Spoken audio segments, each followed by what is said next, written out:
All right, peace. We've got some big Nintendo Switch 2 news to go over here. Some big franchises like Resident Evil, Veronica, Final Fantasy, and more to talk about. So let's go ahead and jump right in. But before we continue, we are giving away a Nintendo Switch 2 at 140,000 subscribers or on September 1st, whichever comes first. Subscribe, like, comment. The winner will be chosen at random, and it's a worldwide giveaway. Thanks, peeps. All right, so apparently, according to RE News, Resident Evil Veronica info is set for Gamescom 2026, saying this, quote, new Resident Evil Veronica information will be revealed at Gamescom 2026. Capcom has officially revealed its Gamescom 2026 lineup, and many fans quickly noted that Resident Evil Veronica wasn't included, leading to concerns that the game might skip the event altogether. According to what we've heard, Resident Evil Veronica is still expected to appear during Gamescom 2026. Fans may be able to expect new information, a new trailer, and more surprises that we'll be able to talk about closer to the event. It's also important to remember that Gamescom officially kicks off on August 25th with Opening Night Live hosted by Jeff Keighley.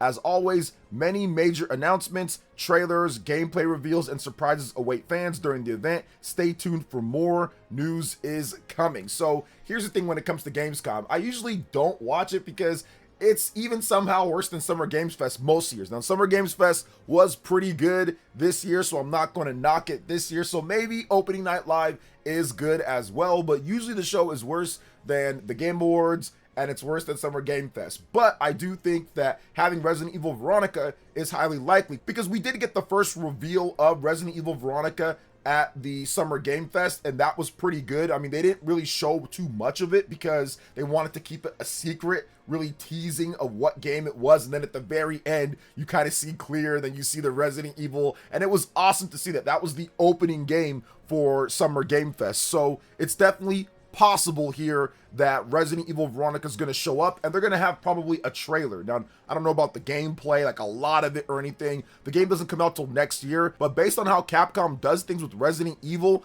I'm pretty much thinking that it's going to be an early 2027 title. I don't think it's going to make it past, I would say, April or May or so. I don't think it's going to be a late 2027 title. I think it's going to be an early 2027 title, and I think that they've actually finished a lot of the game, and that's why they're comfortable even talking about it. They have these Resident Evil remakes down to a science now at this point. They're very efficient with doing them. Over the last, what is it, about 7 or 8 years, they've put out some incredible stuff. Resident Evil 2 remake, Resident Evil 3 remake, Resident Evil 4 remake. So I mean, they've put out a lot of good quality stuff over the last number of years, especially for me at least. Resident Evil 4 remake was so good. So Resident Evil Veronica was one of the most highly requested games for them to bring back. It's a very interesting game, its origins and how it even was made in the first place and what the game is about. It's really cool, and it was a Dreamcast game back in the day. It's been ported over to some other systems, but it was a Dreamcast game. So bringing this back with modern systems is awesome, and of course Capcom is probably the best third-party publisher on the Nintendo Switch, along with like Square Enix and a couple other ones out there. But Capcom has been putting pretty much everything on the platform, and Resident Evil Requiem showed us that that RE engine, it can work well enough on the Switch too. Not perfect, not as good as PS5 or of course PC, but it's definitely very good when it comes to a hybrid system and getting the most out of each game. Resident Evil Requiem, I played that from start to finish on the Nintendo Switch 2 and got a great experience playing, whether it was in portable mode or in dock mode. And I think that it adds to the experience. I don't know, but having some headphones in and playing a Resident Evil game like with the lights out or with a dim light and playing in portable mode on a nice screen with good quality audio and all that, it's just great. And of course the HD Rumble, I had a blast playing Resident Evil Requiem in portable mode. So I think I played it about 50-50 docked and portable. So Resident Evil Veronica, I think it's gonna hit a little bit because this game is even kind of scarier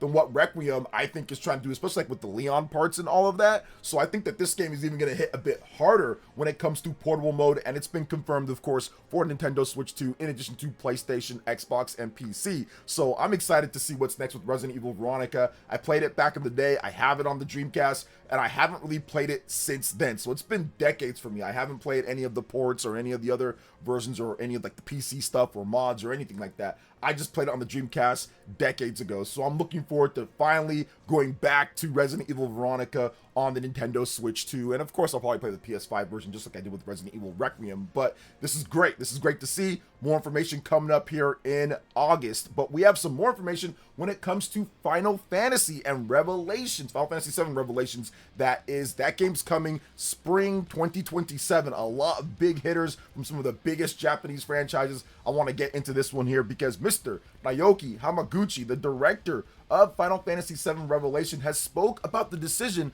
to not use Unreal Engine 5, opting to stay and stick with Unreal Engine 4. That was something that people were asking because there's a lot of talk about Unreal Engine 5, the new Unreal Engine 5.8 update, what you can get out of it, and the improvements that can happen with the Nintendo Switch 2, of course, with Resident Evil 5.8, but Mr. Hamaguchi has talked about why they decided to stick with Unreal Engine 4. Now, speaking with 4Gamer, the question was proposed as this: for your average person, there's an impression that bigger numbers are better. So people may think, is it okay to not use Unreal Engine 5? Here's what Mr. Hamaguchi had to say in response to that. Yeah, I get that, laughs, but simply for the series, considering a business perspective and a player perspective, I believe that getting the game out as quickly as possible is the best thing to do. We had already worked with and customized UE4 for the remake series, so we decided delivering the game quickly to players with a workflow that we were used to was best. Rather than resetting everything to restart with Unreal Engine 5,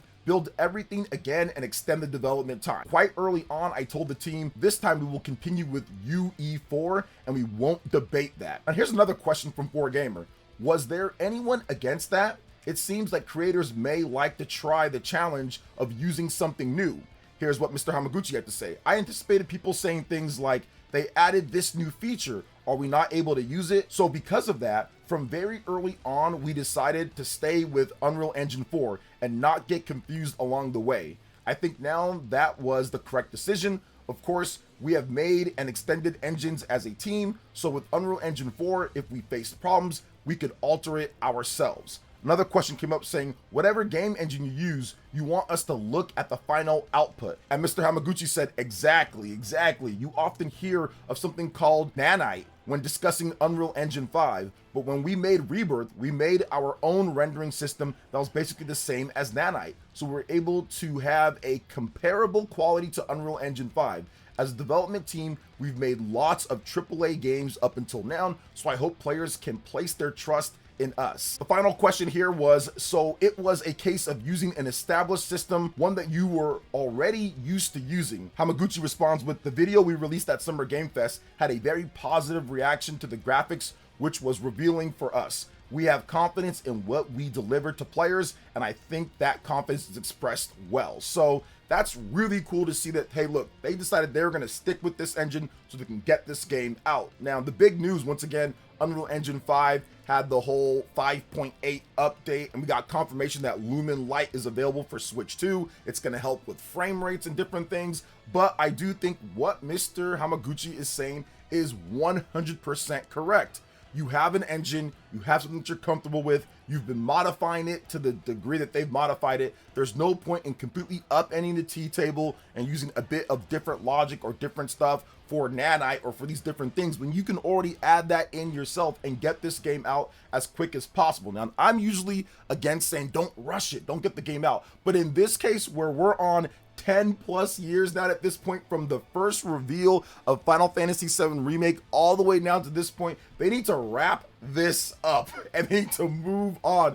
Get those resources, because there's a lot of people working on this. Get those resources working on different projects, working on the next Final Fantasy, working on other games, so they don't have to sit here and devote so much time and energy and effort to this remake trilogy that's been going on for a decade now. From, once again, the beginning when they first showed it off in 2015 all the way now we're in 2026. It's going to be 2027 when the game comes out. So 12 years from the start now to this point. It's time to move on. So I agree, reuse assets, reuse textures, reuse what you're doing, enhance what you can when it comes to the graphics, and get the game out. And that's what they're doing. 3 years pretty much from Final Fantasy VII Rebirth now to Final Fantasy VII Revelation, and I think that's just fine. Get the game out and work on your next project, and we can all say that was great and put it behind us, and hopefully Square Enix never decides to do a 3-part remake ever again over the course of a decade, from the first reveal to when the game finally comes out, when it comes to all the parts in the game. And I'm looking forward to Final Fantasy VII Revelation. I played Final Fantasy VII Remake, beat that, played Final Fantasy VII Rebirth, bought all of that, bought it on Switch 2, bought it on PlayStation 5, and I'll be buying it on PlayStation 5 and the Nintendo Switch 2. The only thing that I would say with this is that I wish that they had cross-save compatibility between the PlayStation 5 and Switch 2. I think that would have been awesome, so I can play it on the TV with my PS5 Pro, then I can play it on the go or play it portable with the Switch 2 with the same save file. But hey, it is what it is on that. So let's shift gears to a completely different Final Fantasy game that's nowhere near as advanced when it comes to graphics, at least, and that's Final Fantasy Tactics. So Square Enix recently released the 1.5.0 enhanced update for Final Fantasy Tactics: The Ivalice Chronicles, which adds New Game Plus mode, the Zodiac compatibility function, and more. And the reason why I'm talking about this is because I want you guys to check out Final Fantasy Tactics. It's a phenomenal game. Came out, I think, last year, and it just kind of got swept under the rug by some, not everybody, but by some, just because there were so many games that came out for Switch and Xbox and PlayStation, and this game is really good. Now, we know that it's sold well enough. It's sold pretty good so far, 1 million plus for this game, so that's definitely a good thing, and hopefully this leads to a brand new Final Fantasy Tactics game. But here are some of the overview of these features if you're interested in what's going on here. The New Game Plus mode has been added. The feature allows you to start a new game with unit levels, item data, and more carried over from previously completed playthroughs. The Zodiac compatibility function has been added. You may now check a unit's Zodiac sign and compatibility from its status screen. They also have a bunch of adjustments and a bunch of new settings, new languages too, and Final Fantasy Tactics: The Ivalice Chronicles is now available. You can pick it up on PlayStation 5, Xbox Series, Nintendo Switch 2, PlayStation 4, Nintendo Switch 1, and PC via Steam. So there's no reason to not get into it. If you like games like Fire Emblem, then you're gonna like something like Final Fantasy Tactics: The Ivalice Chronicles. It's actually still looked at as one of the best strategy RPGs of all time. And I think that it's pretty cool that Square Enix is still updating this more than 6+ months after the game has came out. It's going on a year anniversary this year, and they're still updating it. That tells me that the game actually did well. If the game flopped or if people weren't playing it, then they wouldn't probably bother at all updating it, but they're giving people some more reasons to get back into it. And I think this could also lead to something else, them kind of hinting, all right, this did well enough. We could greenlight maybe a smaller AA new Final Fantasy Tactics game, maybe in the HD 2D engine, Unreal Engine 4, something like that. Considering all of the great HD 2D games that we've been getting, Final Fantasy Resonance is coming out this October. We just got The Adventures of Elliot, the Millennium Tales,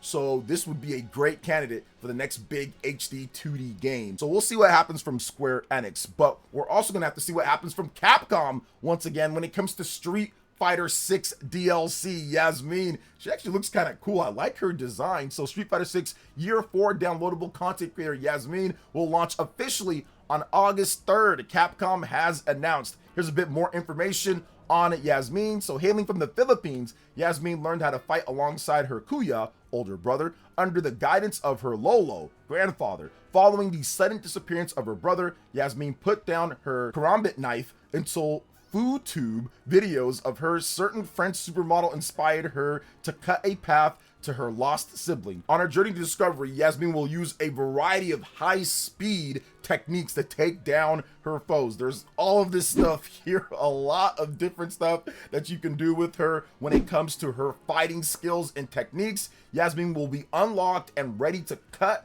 class and her opponents on August 3rd for players who own or purchase the Year 4 Character Pass or Year 4 Ultimate Pass. Yasmine's Outfit 1 showcases her Eskrima combat attire, while Outfit 2 depicts Yasmine in her school uniform between bouts. Outfit 2 can be unlocked by maxing out her acquisition gauge in Avatar Arcade mode or with fighter coins. Yasmine is the first character to be released from the upcoming Year 4 roster, including Arjun, Tifa from Final Fantasy VII Remake series, and Bosch. Yasmine's release will also coincide with battle balance adjustments for the entire Street Fighter 6 roster, so check out the battle change list before maintenance starts. Street Fighter 6 is available PlayStation 5, Xbox Series, Nintendo Switch 2, PlayStation 4, and PC via Steam. Street Fighter has been a resounding success. Street Fighter 6, going into its third year now at this point, has just been successful. They've sold millions upon millions of copies. They're going to hit their 10 million plus when it's all said and done, especially with Tifa coming, I think early 2027. Tifa's coming to the fight as well, but they've got a lot of fighters. They've got a great arcade mode for people to play and kind of sink their teeth into. They've got a lot of variety, and they've got Capcom pumping a lot of money into keeping the maintenance of the game up, make sure that there's tournaments, prize money, and all of that. I've watched a ton of Street Fighter 6 when it comes to the championship pro level type players out there, and it's still a blast to play and to watch. So Yasmine looks awesome here. I want to see what's happening with Tifa as well. I think that's going to be pretty cool to watch people use her in the game. And yeah, big love to Capcom for continuing to support all the different platforms here with awesome content and more. So what do you guys think about everything that we talked about here with the Nintendo Switch 2 and news updates, RPG stuff, all sorts of good games that we're talking about? Let me know in the comment section below. All right, peeps, that wraps it up for this video here. Thank you so much for watching. I do appreciate it. Please make sure you hit that like button, subscribe if you're someone new, click that notification bell, and check out my other Nintendo Switch 2 RPG content and more right here on screen. Thanks for watching, and we'll catch you for the next one. Peace.